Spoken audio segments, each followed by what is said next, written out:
Greetings out there to everybody in the NoDQ galaxy. Welcome to NoDQ video here on NoDQ.com and the YouTube channel, youtube.com/AaronRiftNoDQ. I have your questions from twitter.com/AaronRift using the hashtag NoDQvideo. Let's go ahead and get started today. First one comes from Oscar. Rumor has it that All Elite Wrestling is in talks with TNT and TBS to air their show. Would it be a better decision to air their show on any other night, or should they, quote, take it to WWE and air the show on Monday nights? First of all, I have not heard that rumor about All Elite Wrestling getting a deal with TNT or TBS. I think that is a little bit too optimistic. I haven't heard any specific network. Now, if AEW could get on a station like TBS or TNT, that would be great for them. That alone is a great first step. Going on Monday nights, I think it's too soon. I think you need to continue building the brand, take it one step at a time. Do not try to do too much too fast with an untested brand. Yes, AEW has some early momentum. There is a cult following for it, but you need to build a casual mainstream audience first. So no, I would not have it on Monday night. Quite frankly, I would not have it on Tuesday night. I would probably go with Thursday night, maybe even a Saturday night to change things up. I think that the first step is to just get a TV deal, period, any night on a decent station and go from there. Got this one here from Eternal Heel. Rumor now is that Kenny Omega turned down WWE. If he did sign with WWE, would it be possible to keep his signing a secret to all but Triple H and Vince McMahon, and they leak false info to keep his signing with them a secret until he walks through that WWE curtain for the first time? It's always a possibility. I mean, there's always a chance that we could see Kenny Omega in WWE. Now, keep in mind right now that Omega is still under contract to New Japan Pro Wrestling. So, regardless of the case, he's not going to be at the Royal Rumble until his contract is up. My gut feeling is that he's going to All Elite Wrestling. His friends are there. He'll be able to be pushed as perhaps the top star of the company. WWE, maybe they would push him in a top position, but I'm not sure he would be booked as the guy. He'll probably get a similar push to AJ Styles, but not a main event, let's say Roman Reigns style push. And I'm guessing there will be some fans out there that would be angry if Kenny Omega was anything less than the top guy in WWE.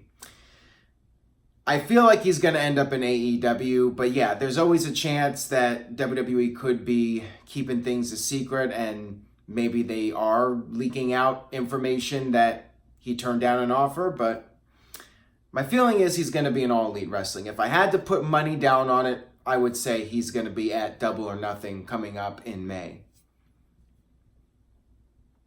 Got this one here from They See Me Rollins. How well do you think WWE will use Kenny Omega if they get to sign him? I have a feeling they'll waste him in a boring feud with either Baron Corbin or Jinder Mahal.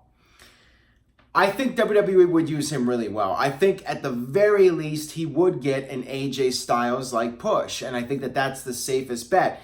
AJ has had a great run in WWE. He's been WWE champion. He had a lengthy run as champion, actually 2 lengthy runs as champion. AJ Styles has done very well for himself. He's made millions of dollars in WWE, and I think Omega would have a very similar run as AJ. So Make that what you will. Yes, AJ did fight Jinder Mahal, but he won the WWE title from Jinder Mahal. I would think that Kenny Omega would be up at the top in WWE. I think he would be in there with Seth Rollins. He'd be in there with Finn Balor. On SmackDown, he'd be working with AJ, Daniel Bryan. So those are the guys that Kenny Omega will be in matches with. I don't think he'll be stuck in the mid-card, if that's what you're wondering. I think WWE, they would be paying him a lot of money. And I think that Vince would want a very good return on his investment. So he's going to push Kenny in that main event spot. He's not going to just throw out millions of dollars and not push the guy, you know. If they're going to spend that much money on him, they're going to try to get the most out of their investment. Got this one here from Daza. With Cody being vice president of All Elite Wrestling, would he try and sign Goldust and let him have creative freedom, and would he go? You would have to ask Dustin Rhodes that if he would actually want to go work for All Elite Wrestling. Now, from my understanding, he's happy with WWE and he has a good gig there, so why leave? I mean, yeah, he could join up with his brother. What would he do in All Elite Wrestling? I suppose he could be a producer. He could do some kind of behind-the-scenes role. I don't think we would see him being pushed on whatever shows they're doing as a major character or anything. Maybe he would make a cameo appearance as Dustin Rhodes, but I would suspect that he would be doing some sort of backstage role. But he seems to be doing well in WWE right now, and I sense that he'll probably stay there, but anything's possible. You never know. As long as he's collecting a good paycheck, I mean, if he can just do his thing in WWE, why not? Why not just make a good living for as long as he can? I mean, yeah, he could make some good money with his brother, but, you know, WWE, he doesn't have to wrestle, so he's not beating up his body. He can just do his thing as a backstage producer or whatever and just ride off into the sunset. Got this one here from AJ Wheels. Is it the Hangman Page nickname a little too close to home in the subject of suicide or capital punishment? This is 2019, ... offense is global. And he added a pizza slice there, which I like. I really don't have a strong opinion of it one way or another. I think that there might be some people that will be upset by that, and we know that this is the era where people do get offended very easily, and they like to call out people over every little thing. Hangman Page, I mean, when I think of Hangman, I think of the game Hangman, and nobody's protested that yet, saying, hey, we need to change that game. If that happens, then it's going to be a sad day for all of us. But, I mean, that game's been around forever, called Hangman, and nobody has been outraged about it.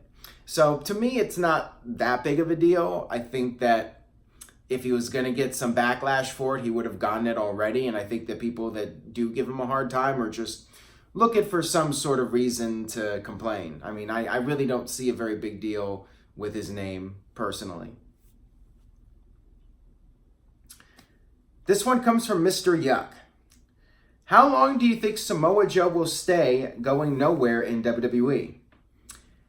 Well, keep in mind, Joe is not a very young guy. He is getting into his 40s now. So I think he's going to milk the WWE run for as long as possible. He spent pretty much his entire career building up his name and his reputation, and he finally got that WWE gig. He's been there for several years now, and I feel like he'll probably retire in WWE. I think he'll stick around for as long as he can, as long as his body can hold up, and just be that veteran and make the big money for as long as possible. You know, he's thinking about his long-term future and being financially secure. He's got a good gig in WWE. Yeah, it's not a main event position, but he's still competing on a regular basis. He's on television regularly. He's making good money. And, you know, he doesn't have to work a really intense style in WWE. You know, if he was in All Elite Wrestling, there probably would be more expectations for him to push his body even more to the limit. And at his age, you know, he might be better off in WWE collecting the money and just making the most of his position for as long as possible. Got this one here from Josh. Hey Aaron, since the Royal Rumble is right around the corner and WrestleMania predictions are starting up, who do you think The Undertaker and John Cena are facing this year? WWE will need all the star power they can get since Roman Reigns is out. Well, I definitely agree with that, and that's why I figured John Cena would be a part of WrestleMania this year. Now, I did talk about Cena on the last video, and since I did that video, there's been this report about Lars Sullivan being penciled in to face John Cena, and we'll see if that happens. I'm not personally really into seeing that match. I'd rather see John Cena go for the 17th World Championship. I think it should be John Cena versus Daniel Bryan, but that's just me. Regarding Undertaker, I hate to say it, I really don't have any interest in seeing Undertaker wrestle. I cannot think of one person that I would be like, holy crap, I want to see Undertaker versus this guy. Maybe Demon Finn Balor? I don't know, but I feel like Undertaker should just call it a career. He should have done that years ago and induct him into the Hall of Fame and just let it be over. It's time. Maybe he retires 30th anniversary of Survivor Series, which means we get another year and a half of him, or longer than that, closer to 2 years. I really don't know who he should face. Don't know, and sadly enough, I really don't care. Got this one here from Boogeyman79. Since WWE is on this women's division, what do you think if Becky Lynch wins both the Raw and SmackDown women's titles, since WWE is about women's firsts? I don't think it's necessary, to be quite honest with you. I just don't see the point in doing that. And then how do you follow up that? Does she drop one title? Does she defend both at the same time? I suppose she could, but I don't think it's necessary. I think her beating Ronda Rousey is a big enough accomplishment as it is. You don't need to overkill it by having her win both titles. I just don't think it's necessary, and it really does make the entire division look weak compared to her. I just don't think it's necessary. I really don't. Got this one here from #SequesterSuperfan. Would you be interested in a Dean Ambrose versus Finn Balor Demon IC title feud for WrestleMania this year? I think bringing back the Demon character is nice and all, but where was it last year? If it happens now, it just doesn't make any sense. I feel like Balor has just been so misused in WWE that I really don't care. I mean, yeah, Dean Ambrose versus Balor could be interesting. Maybe if Ambrose actually got crazy like I want him to get, and that leads to Balor having no choice but to bring back the Demon because Ambrose is just so out of line and seems to have Balor's number. And if WWE told the story properly to give a good reason for Balor to bring out that Demon, then maybe it could work. But I need a compelling story for it. And right now, I mean, on paper, kind of sounds meh to me. If WWE could make it work, then that would be wonderful. But not really getting my hopes up on that one. Got this one here from Tevin. Does today's safety changes to matches such as hardcore matches due to no chair shots to the head, elimination chamber match due to the chamber's new structure, or false count anywhere hurt the viewing quality of the match to you? Maybe to some degree. I would definitely agree with the chair shots to the head. I just get tired of that same pattern of, hit the guy with the chair in the back and then hit him in the gut or reverse it. And I really get bored of the kendo stick shots. I mean, those are done to death to make up for the lack of chair shots to the head. So, number one, I wish there were some more creative spots to change things up a little bit. And two, I wish they would just let the wrestlers hold their hands up for chair shots to the head. I mean, yeah, you don't want a direct chair shot to the head, but you put the hands up, you're protecting your head. So I do miss that, but they're trying to be extra cautious with it.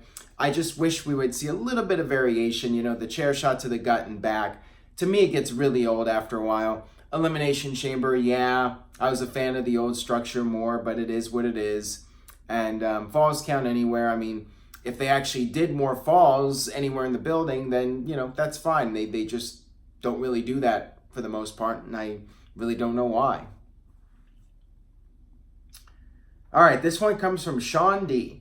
Do you think what I'm thinking, Ronda Rousey beats Sasha and Bayley leading up to WrestleMania and maybe even beats Becky and Charlotte at WrestleMania to say she beat all members of the Horsewomen in 2019, which leads to SummerSlam with the WWE versus MMA Horsewomen? I suppose that's possible. I mean, that would make the WWE Horsewomen look really weak. I mean, if they all lose to Ronda and then you bring in the MMA Horsewomen, so how would you believe that the WWE women would have any chance? They couldn't even beat Ronda. But yeah, I mean, that could be one way to do it, and they all gang up on her. Maybe they all turn heel on her. I don't know. I don't even know how that would work with the momentum that Becky Lynch has. And I think that would be a mistake. Becky losing to Ronda, in my opinion, should not be happening. I think that would be a significant error in judgment to have her lose. I mean, if it was me, I'd have Becky beat Ronda at WrestleMania to win the title. That's what I would do at least, and I think anything else would be a mistake. If anything, I'd have Becky beat her, and then Ronda needs some backup of her own, and then you start having the alliances being formed to set up a potential match like at SummerSlam or even Survivor Series later this year.